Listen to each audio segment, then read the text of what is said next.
Assalamualaikum warahmatullahi wabarakatuh. Salam, Sampurasun, Om Swastiastu, Namo Buddhaya, salam kebajikan. Wa nyambe. Terima kasih. Saya tidak akan banyak yang terhormatnya, waktunya nanti habis.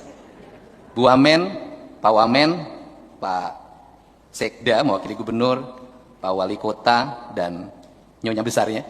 Terima kasih. Ini adalah contoh suami setia bagi para bupati di Jawa Barat.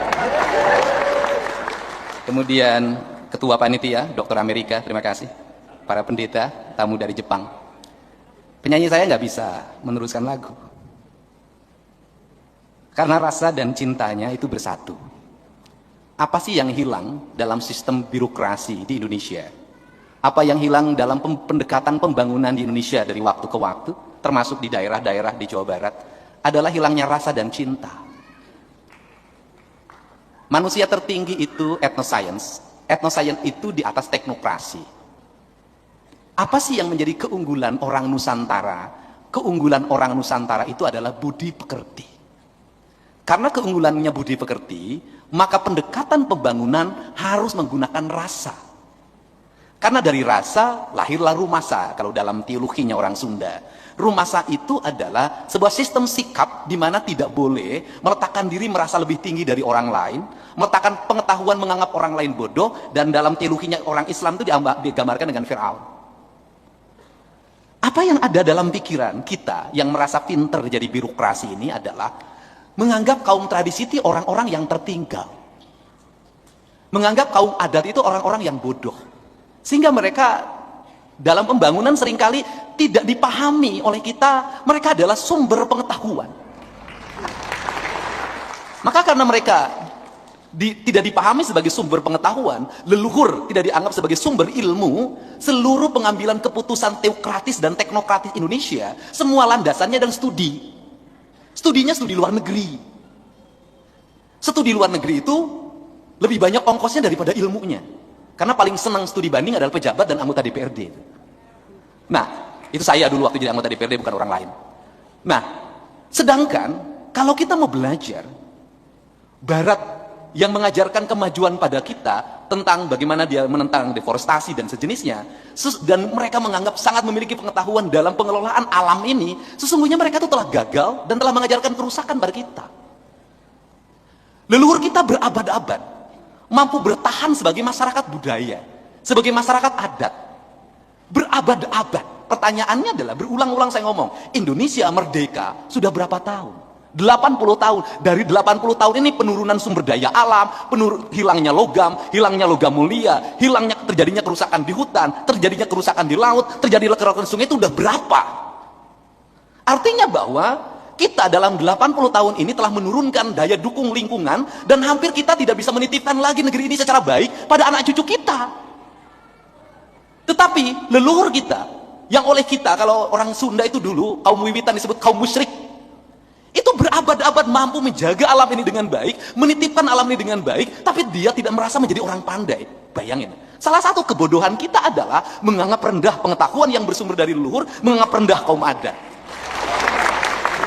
Maka dalam pembangunan itu, yang pertama adalah landasan teologis. Landasan teologis itu bukan doktrin yang dikembangkan berdasarkan dogma ajaran pada setiap orang, dibikin untuk menjadi sama.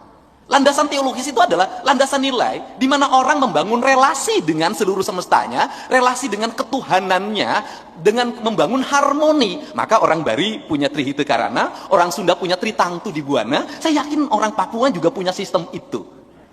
Dari teologis itu, maka akan lahir sebuah nilai filosofis, pendekatan. Dalam tradisi di Jawa, itu kalau melihat pohon itu dikasih sesajen, dan itu dianggap sebagai sebuah kemunduran. Padahal itu adalah sebuah tradisi bagaimana menghormati leluhur, bagaimana menghormati alam, membangun dialektika. Kata orang Sunda, mipit kudu amit, ngalah kudu bebeja. Nah, sistem itu, dan ini luar biasa, dihantamnya luar biasa sebagai bentuk kemusyrikan. Nah, sedangkan kita sendiri negara itu punya sikap hormat pada bendera. Hormat pada bendera itu adalah hormat pada saripati, pada esensi tanah dan air itu sendiri, yang sudah direduksi menjadi sebuah semangat spirit yang disebut merah putih. Maka tradisi kita diajarkan oleh Barat tentang hormat, maka penghormatan dalam kaum tradisi bagi Jawa adalah sesajen. Mungkin bagi orang Papua disuruh adat apalagi, itu bentuk penghormatan. Ketika hubungan dialektika ini sudah tidak ada, maka hubungan cintanya sudah tidak ada. Kalau hubungan cinta sudah tidak ada, maka kita mengaku sebagai negara berketuhanan, kita masuk dalam sebuah dialektika falsafah yang disebut dengan kapitalisme, maka prinsip kita adalah menaklukkan. Kalau sudah ditaklukkan, boleh dieksploitasi. Dalam prinsip kepancasilaan, ketuhanan yang berkemanusiaan, tidak ada dialektika kapitalisme dan tidak ada dialektika penaklukan. Yang ada adalah simbiosis mutualisme, yaitu membangun hubungan harmoni antara manusia dengan di lingkungannya. Kalau dengan harmoni kita bisa bahagia, kalau dengan harmoni kita bisa mencapai kemajuan, kenapa kita harus mengambil jalan peperangan? Kalau alam bisa diajak oleh kita bicara, kenapa kita harus menghancurkan? Kalau sumber mata air oleh kita bisa diajak bicara, kenapa kita harus membuat pencemaran? Kalau hidup bahagia dengan damai, kenapa harus pilih peperangan? Kenapa? Kapitalisme mengajarkan penaklukan, penaklukan mengajarkan hegemoni. Dalam sepanjang sejarahnya, hegemoni ujungnya adalah penindasan dan peperangan. Maka kita sebagai republik berpancasila, kita tidak memilih konflik yang tidak berakhir. Konflik hegemoni yang diajarkan oleh negara lain. Maka kita harus memilih jalan, jangan jalan pintas. Leluhur kita tidak mengajarkan jalan pintas. Leluhur kita mengajarkan jalan berliku, tanpa merendahkan, tanpa menghancurkan. Kolonial Belanda tidak mengajarkan jalan lurus. Karena kalau jalan lurus, banyak gunung yang ditubruk, banyak karang yang ditebas, banyak yang dikorbankan. Kolonial Belanda memilih jalan berliku. Perlu kesabaran. Itu Daendels di Jawa memilih jalan berliku. Kenapa? Dia tidak boleh terlalu banyak yang dikorbankan. Meskipun Daendels di Jawa itu dituduh membuat erodi. Tapi penelitian hari ini menunjukkan justru penyimpangan dilakukan oleh para pemimpin daerah pada waktu itu. Untuk itu, setelah filosofi apa? Ideologi. Ideologi itu apa? Sistem keyakinan. Ideologi Pancasila itu apa? Ideologi Pancasila adalah ideologi yang tersebar dalam 420 masyarakat adat di Papua. Itu ideologi. Kenapa? Ideologi harus melahirkan kekuatan, energi. Saya katakan, Papua kehilangan alamnya, maka rakyatnya akan lemah. Kenapa rakyatnya lemah? Sistem keyakinan pada leluhurnya terputus oleh kehancuran ekologi. Setelah itu apa? Yang terjadi ajaran di Pulau Jawa, di Jawa Barat apa? Orang-orang yang tersisih memilih jalan pintas, mempersenjatai diri, melakukan penekanan. Jangan. Prinsip apa? Tidak boleh dihilangkan tata nilainya. Kenapa? Ini pertahanan negara. Pertahanan negara apa? Sistem pertahanan Indonesia adalah sistem pertahanan semesta. Karena sistem pertahanan semesta, maka semestanya harus bersama-sama dengan yang mempertahankan dan yang dipertahankan. Semestanya tidak boleh berpisah. Karena semestanya tidak boleh berpisah. Rakyatnya tidak boleh berpisah dari semestanya. Keyakinannya tidak boleh berpisah dari semestanya. Untuk apa? Agar punya daya tahan terhadap tekanan luar apabila perang terjadi. Indonesia mampu bertahan, melakukan perlawanan perang kolonial pada waktu itu. Kenapa? Kemampuan pertahanan semestanya yang didasarkan pada idiom-idiom lokalisme pada waktu itu. Hari ini kita bisa melihat bagaimana daya tahannya Iran terhadap gempuran Amerika 42 tahun di embargo. Kenapa kuat? Dia punya sistem pertahanan semesta berbasis alam dan berbasis keyakinan leluhur. Kalau Indonesia, kalau Papua, masyarakatnya terpisah dari alamnya, maka panahnya tak beracun lagi.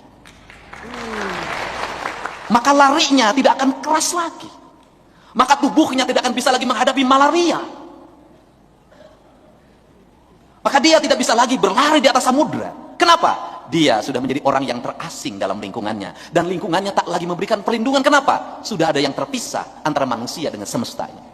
Maka budaya yang membentuk karakter lingkungan akan memperkuat dirinya. Dan yang berikutnya adalah tinggal satu hal yang kita masukkan adalah sosiologinya.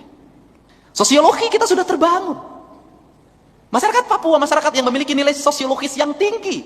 Dia terbuka bagi siapapun. Orang Sunda di sini bisa hidup. Saya tahu orang Papua itu penyayang, hidup penuh dengan cinta, lembut, mirip orang Sunda. Tapi ada karakter yang mungkin kalau di era kompetitif agak berat, pundungan. Apa itu pundungan? Kalau dia tersinggung, dia tak mau lagi bermain bola dengan baik. Dia tidak mau lagi belajar dengan baik. Anak-anak Papua yang di saya banyak sejak saya bupati. Saya ngurus mereka sepak bola, saya sekolahin mereka, saya kuliahin mereka. Dan di beberapa staf saya hari ini ada beranak Papua. Saya ngerti Untuk itu, bukan dia yang harus mengerti kita yang harus mengerti dia. Kalau makan tidak boleh telat, karena itu orang Sunda sama. Orang perasa, Pak. Dia perasa.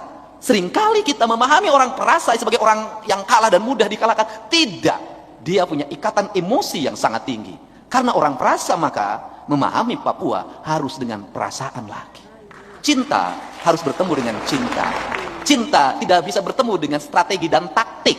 Selama ini orang Papua menghadapi strategi dan taktik dengan perasaan. Untuk itu apa yang harus dilakukan oleh Pak Doktor sebagai pimpinan grup WA yang membuat pertemuan hari ini sampai ngundang saya, merubah, menambah mindset sama seperti orang Sunda dan orang Jawa, memasukkan teknokrasi bagi kaum perasa.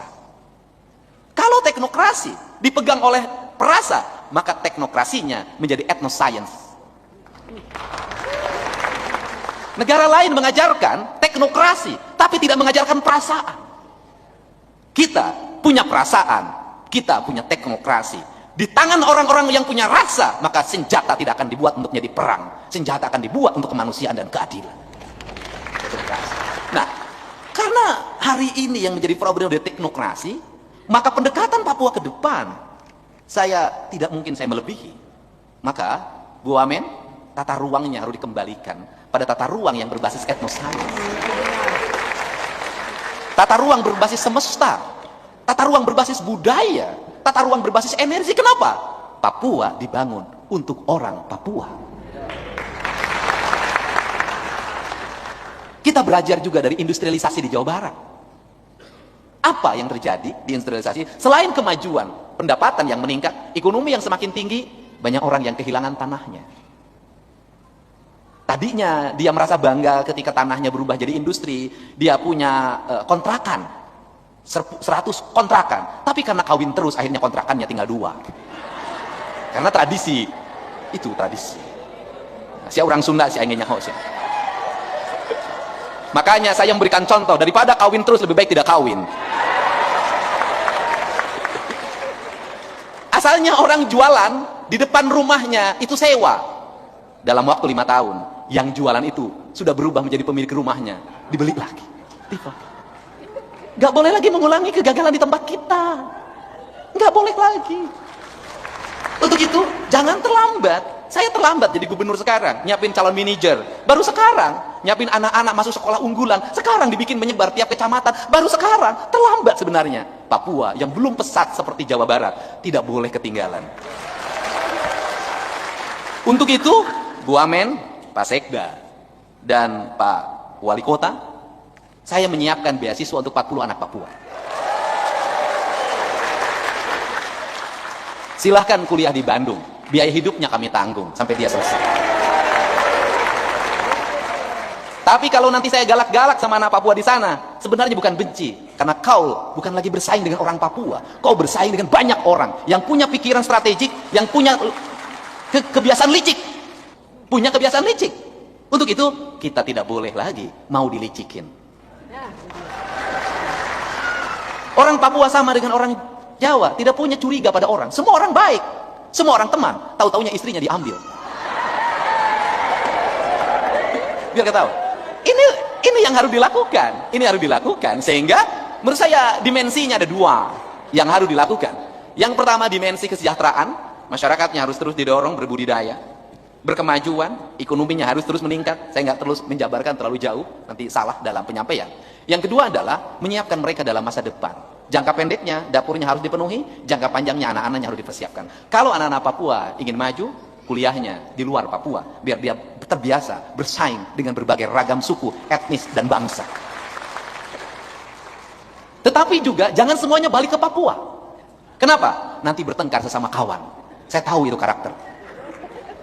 Jadi orang Papua jangan juga berpikir hanya kembali ke Papua. Harus berpikir suatu saat ada orang Papua jadi wali kota di Jawa Barat. Itu ada rektor orang Papua di sana. Jangan berkumpul di sini. Kenapa? Kalau semua orang Papua kumpul di sini nanti bertengkar setiap hari. Ibu Wamen bisa maju karena pindah ke Jakarta. Dan ini ASN Papua pertama yang jadi Wamen. ASN. Jambatan tertinggi biasanya Sekda. Ini Wamen. Sebentar lagi dia akan datang bulan. Men. Jadi itu bedanya kalau gaya kepemimpinan saya yang orang Sunda. Jadi gaya kepemimpinannya banyol. Jadi banyol tuh tertawa. Dalam pikiran saya, kalau kita bisa menyelesaikan masalah dengan tertawa, kenapa kita harus menyelesaikan masalah dengan emosi? Untuk itu, saya ucapkan terima kasih. Lagu ini sebenarnya lagunya Pak Wali Kota, apa namanya? Sini, Wali Kota? Jayapura, tahun 2016. Saya dulu berkunjung di sini 2016, bicara di masyarakat adat. Saya nangis lihat Papua indah banget. Saya nulis lagu, judulnya Surga di Tanah Papua. Kemudian lagu itu dibeli sebenarnya oleh Pak Wali Kota 40 juta. Jadi sebenarnya ini lagu Pak Wali Kota karena sudah dibeli. Tapi oleh saya dibayar lagi dengan 40 mahasiswa Papua kuliah di Jawa Barat. Jadi lagu ini sebenarnya, jadi Anda lihat saya nangis, saya benar-benar mencintai tanah ini. Saya melihat masih ada yang original di negeri ini namanya Papua. Karena di tempat kami sudah hampir tidak bisa mendapatkannya. Di sini kami mendapat kejernihan air. Di sini kami mendapat kejernihan udara. Di sini kami mendapat alam yang sangat indah. Untuk itu, jaga keperawanan Papua. Jangan kaum hidung belang menidurinya. Sekali lagi bahasa saya, tetap jaga keperawanan Papua. Jangan biarkan orang hidung belang menidurinya setiap malam. Karena kelak setelah dia punya penyakit kelamin, semua orang akan meninggalkan dan menghinakannya. Jagalah kehormatan masyarakat Papua, jangan sembarang orang menghina dan merusak tanah Papua. Untuk itu saya ucapkan terima kasih. Saya sekali lagi katakan, surga di tanah Papua. Keindahan semesta Indonesia itu ada di tanah Papua. Jagalah, karena suatu saat kita akan kehilangan ketika dia sudah tidak ada. Yang terakhir, etnosaya nanti harus ditumbuhkan dalam berbagai bentuk desain arsitektur pembangunan. Kita boleh belajar sama Bali, Pak. Walaupun Bali hari ini mengalami perdebatan panjang. Tetapi menurut saya, agar orang Papua tidak terasing di kampungnya sendiri, ke depan bikin peraturan daerah saja. Seluruh tata arsitektur bangunan yang ada di Papua harus berarsitekkan khas Papua. Orang Papua nggak usah sedih ketika harga semen mahal. Kenapa? Membangun dengan kayu jauh lebih indah dibanding dengan semen. Orang Papua nggak usah sibuk dengan seng. Membangun dengan rumbia dan atap-atap ala Papua jauh lebih indah dibanding seng-seng pabrikan itu. Dibuat desainnya, dibuat nanti kumpulan, kalau diperlukan nanti saya bisa membantu kumpulan tim arsitekturnya untuk dirumuskan nanti rumah Papua, gedung kantor Papua, sekolah Papua, stadion Papua, hotel-hotel di Papua, seluruh gedung-gedung yang ada di Papua, semuanya harus berarsitekturkan Papua agar orang Papua merasa di kampungnya sendiri. Karena kalau semua gedung-gedungnya berubah, makin lama investasi makin banyak, hotel tinggi menjulang, gedung-gedung kantor tertata seperti di Jakarta dan di Singapura, serta Amerika. Mohon maaf, suatu saat orang Papua akan merasa minder tinggal di Papua, karena dia merasa bukan kampungnya lagi, dan makin lama makin terdominasi dan makin terpinggirkan. Kita belajar bagaimana Jakarta berkembang, kita belajar bagaimana megapolitan berkembang, kita belajar Depok berkembang, ini wali kotanya, bagaimana warga Betawi Depoknya, makin tidak punya tempat, tidak punya ruang. Tidak boleh kita mengulangi kegagalan yang pernah kita lakukan. Kita tata Papua sebagai mini Indonesia masa depan. Terima kasih. Salam untuk seluruh warga Papua. Damai selalu. Surga di tanah Papua. Assalamualaikum warahmatullahi wabarakatuh. Sampurasun. Damai Indonesiaku.